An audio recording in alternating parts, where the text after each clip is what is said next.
Good morning. This morning in Bible study, we were reading in the book of Exodus about Moses' backstory, and something occurred to me that I want to share. In Exodus chapter 2, verses 11 through 15, it says, "One day when Moses had grown up, he went out to his people and looked on their burdens, and he saw an Egyptian beating a Hebrew, one of his people. He looked this way and that, and seeing no one, he struck down the Egyptian and hid him in the sand. When he went out the next day, behold, two Hebrews were struggling together. And he said to the man in the wrong, 'Why did you strike your companion?' He answered, 'Who made you a prince and a judge over us? Do you mean to kill me as you killed the Egyptians?'"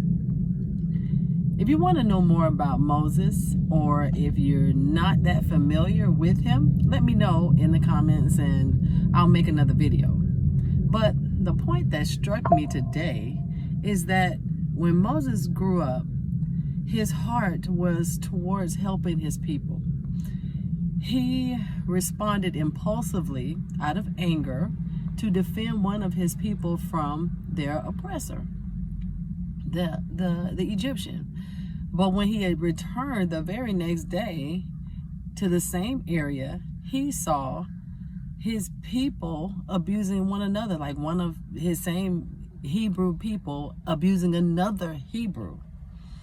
And when he addressed the situation with him, just by asking why he was beating another Hebrew, he immediately was attacked by the Hebrew who was beating up his brother.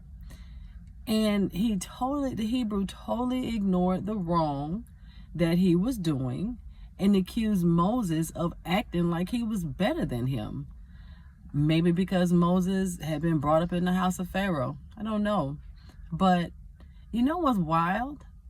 Is that guy, those Hebrews, both of them, they are going to remain slaves for another 40 years.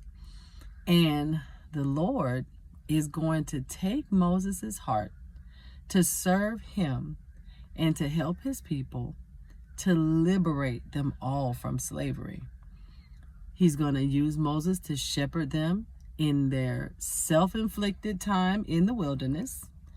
And ultimately, he's going to use Moses to lead them to the promised land. Now, the Lord is going to do this while the people themselves remain ungrateful, inconsiderate, self-centered, short-sighted, and sinful along the way. Why? Because God always keeps his promises, and his word will never return void.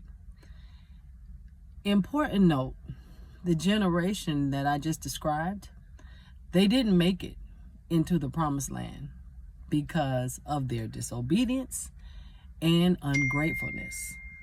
Every last adult except two died in the wilderness, and those two did not die because they displayed faith in God. But their children who grew up in the wilderness made it in because God had to fulfill his word. So, to those out there who are preaching the true gospel to a rebellious generation, be encouraged. Keep the faith and keep your heart towards the things of the Lord, because your work is not in vain.